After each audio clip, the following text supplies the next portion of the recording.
Bate-papo Novo Tempo.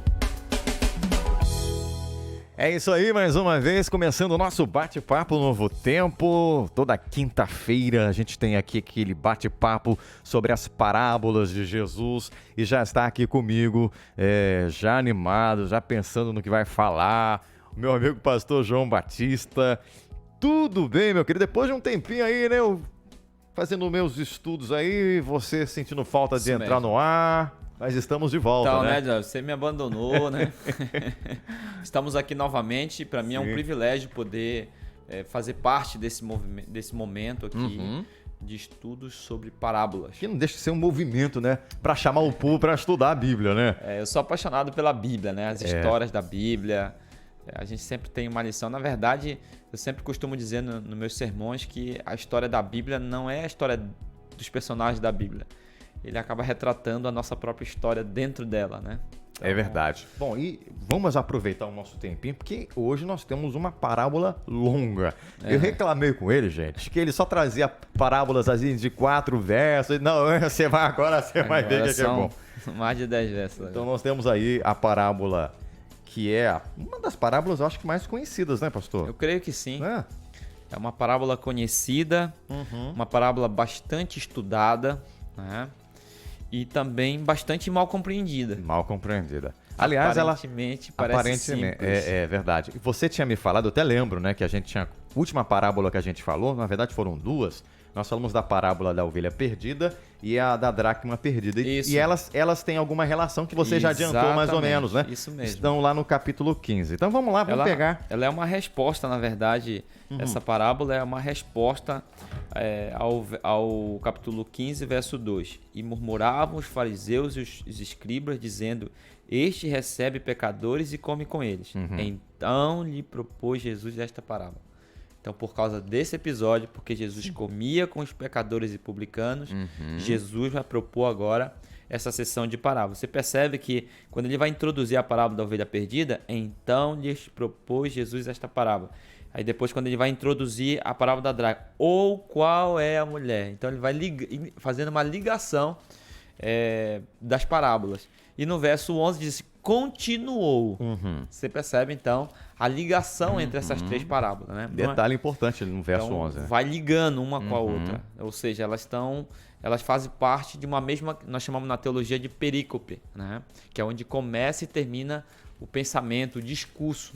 Porque essa divisão, Jorge, de parábolas e essa divisão de títulos não é uma divisão dada pelos apóstolos ou por quem escreveu a Bíblia. Isso foi para facilitar o nosso estudo. Alguns desses títulos, por exemplo, como é o caso da parábola do filho pródigo, muitos estudiosos sugerem que esse não é o melhor título para essa parábola.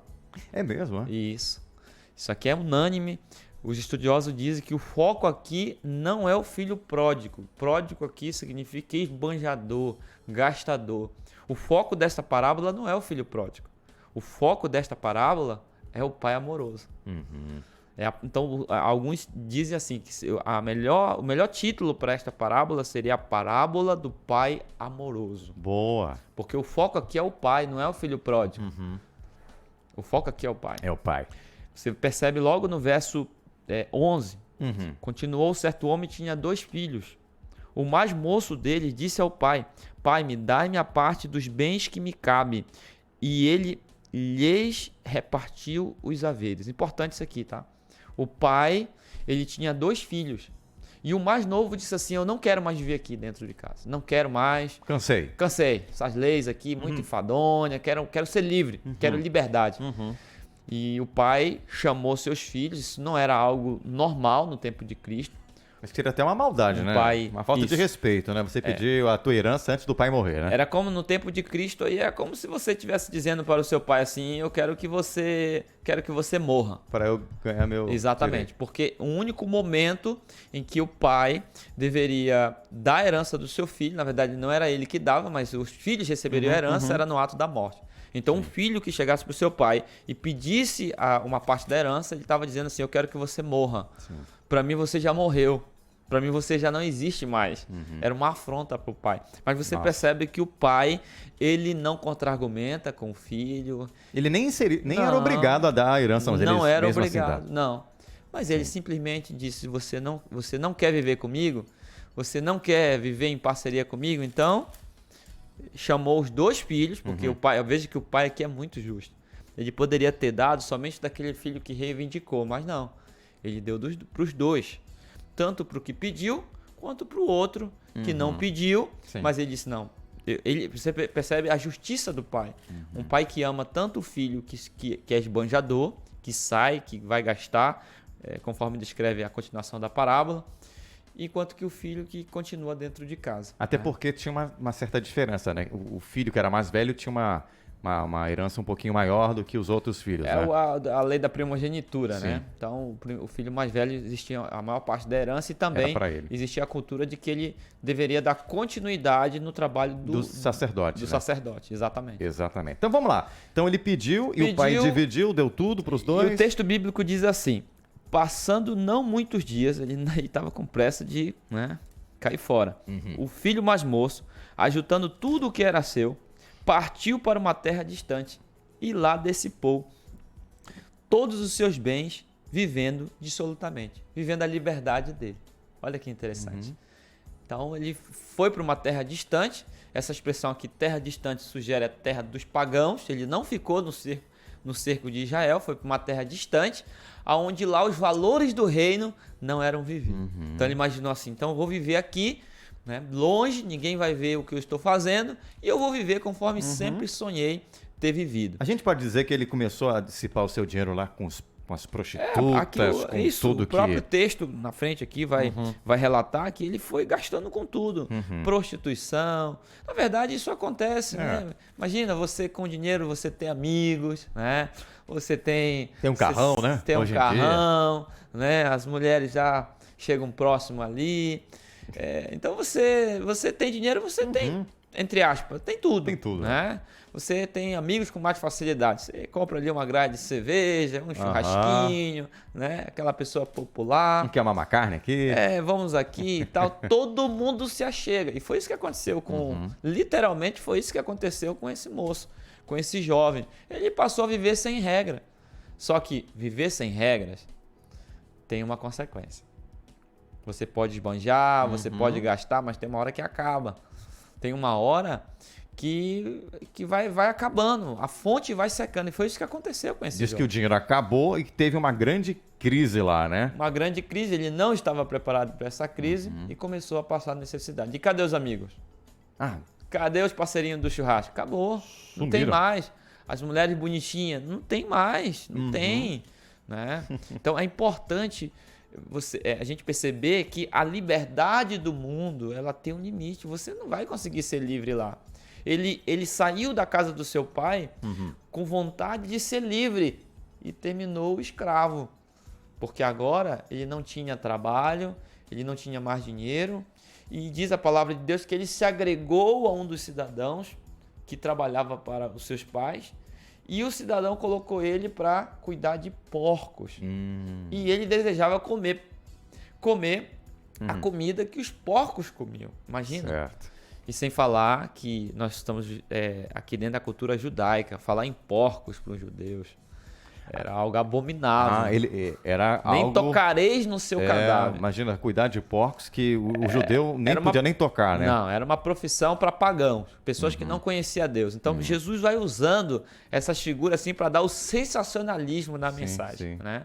Então Jesus está dizendo, ele foi mesmo no mais baixo do baixo mesmo, sabe? Não tinha mais um degrau abaixo dele. A ponto de desejar comer a comida dos porcos. Exatamente. Né? Alfarroba. Só que ali, no chiqueiro de porcos, foi ali que a palavra de Deus tem uma expressão que eu gosto muito, que se encontra aqui no verso 17. Então, caindo em si. A expressão caindo em si sugere que ele estava fora de si. Uma pessoa que tenta viver fora dos princípios do reino de Deus, ele fica fora de si. em busca da felicidade, ele vai entregando tudo aquilo que ele tem de mais precioso, sua família, seu caráter, sua reputação, tudo aquilo que ele construiu com muito suor, com muita dignidade, ele do dia para a noite joga tudo fora. Ele fica fora de si. Mas aqui a Bíblia diz que ele caiu em si. E ele percebeu que os funcionários, que os trabalhadores da casa do seu pai viviam melhor do que ele. Aí sim ele percebeu que era liberdade. Aí deu valor àquilo que ele tinha perdido, né? Aquilo que ele tinha perdido. E ele resolve voltar. Resolve voltar. Só que quando ele voltar não é fácil. Diz a palavra de Deus que ele decidiu voltar para a casa do pai. Só que nesse retorno ele tinha que enfrentar algumas barreiras. Primeiro, a palavra de Deus diz que ele pensou e depois ele tomou uma atitude.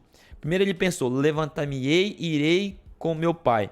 E no verso 20 diz assim, e levantando-se foi para o seu pai.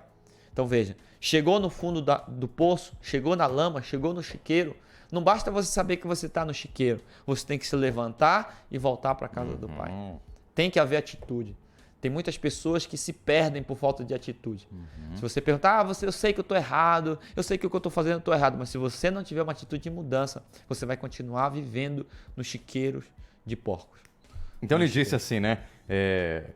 Levantar-me-ei e irei ter com meu pai e lhe direi, pai, pequei contra o céu e diante de ti. Isso mesmo. Aí saiu um discurso. Né? E já não sou digno de ser chamado teu filho, trata-me como um dos seus trabalhadores. Ele aceitava qualquer condição, mas não queria viver longe do pai.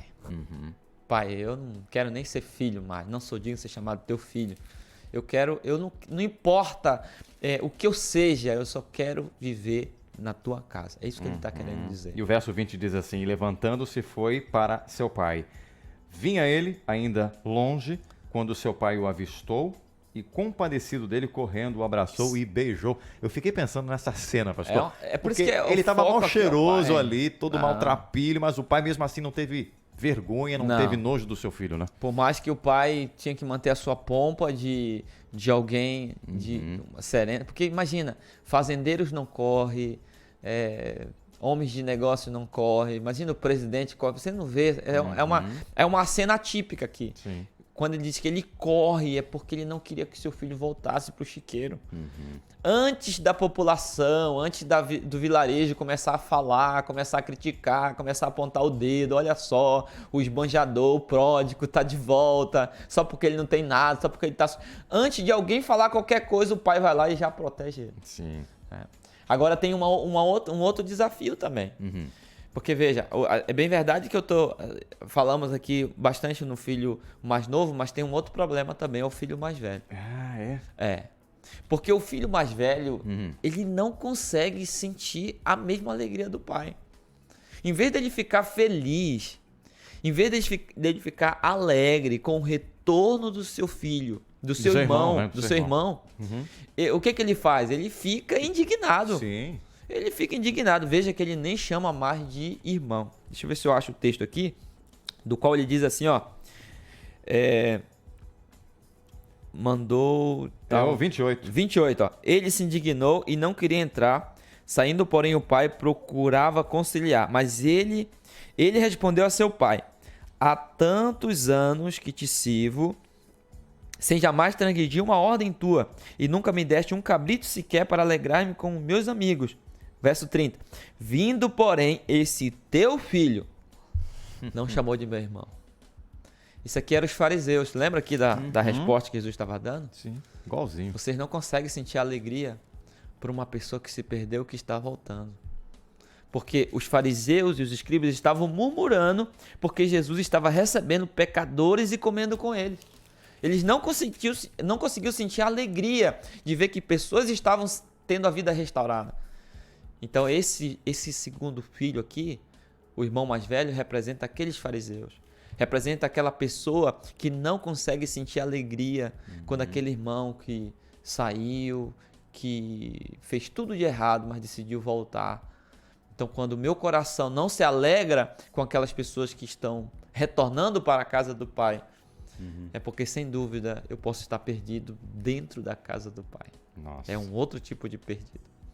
E você percebe que a parábola, ela termina com ponto de interrogação, Jorge. Interessante. Que fala assim, ó, verso 31. Então lhe respondeu o pai: meu filho, tu sempre estás comigo. Tudo o que é meu é teu. Entretanto, era preciso que nós regozijássemos e nos alegrássemos, porque esse teu irmão, você percebe que o pai ele chama teu irmão, né? Teu irmão, aceita ele como teu irmão, ele ainda é teu irmão, estava morto e reviveu, estava perdido e foi achado. E acabou a parábola. Não sabemos se o filho, se o filho mais velho entrou para a festa ou se ele ficou pro lado de fora. A parábola termina com ponto de interrogação. Isso dá a entender que quem vai fazer o final da história somos nós, é isso? Exatamente. E aí, vamos nos alegrar com aqueles que saíram, com aqueles que estão retornando para o braço de Cristo? Ou eu vou dizer: Senhor, ele não te merece, eu estou aqui, eu sou justo, eu pago o meu dízimo certinho, não que isso seja errado, eu dou minhas ofertas, eu guardo o sábado, eu sou melhor do que ele, olha quem é ele lá. Se a salvação nos faz melhores do que outros, então nós estamos tentando a salvação pelas obras, não por meio de Cristo. Pelo contrário, a salvação em Cristo me torna uma pessoa amorosa, de querer ver o meu semelhante salvo. Não importa o que ele tenha feito, não importa o que ele tenha feito com a vida dele, não importa, sabe? Não importa se ele tenha gastado tudo lá fora, não importa se ele tenha vivido de maneira errada, isso aí pouco importa o que ele tenha feito com a vida dele. O que importa é que ele quer Cristo, ele quer voltar.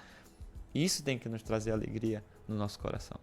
Tá certo. Linda história, né, pastor? É maravilhosa. Eu sou apaixonado por essa parábola. A gente sempre, como você falou, sempre olha o filho pródigo, mas não olha nem pro pai e muito menos pro filho ali, que era o mais velho, né? Por isso que eu disse que é uma parábola bem conhecida, mas às vezes é mal compreendida. A gente só prega o primeiro aspecto da parábola e esquece do segundo. Verdade. Em todos os dois personagens aqui, tanto no filho mais novo quanto no mais velho, o que nós temos aqui que liga ambos? O amor do pai.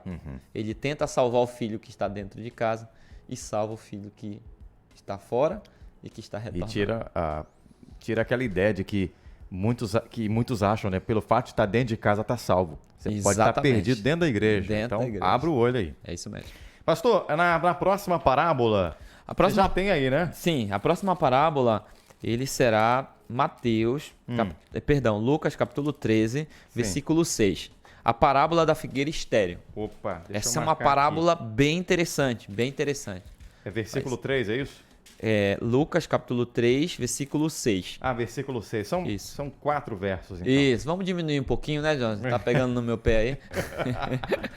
Brincadeira, mas obrigado, tá? Valeu. Espero você no próximo. E você que está aí nos acompanhando, pode também compartilhar aí. Nós estamos colocando sempre no Facebook, facebook.com/Rádio Novo Tempo Belém, e também no nosso YouTube, youtube.com/Rádio Novo Tempo Belém. Pastor, você também tem um YouTube aí, não tem? Isso mesmo. Qual é aí o seu YouTube? Inclusive tem esse sermão pregado ao vivo numa série que eu fiz ali em Abaetetuba. PR João Batista. Tudo junto? Tudo junto. Pastor João Batista.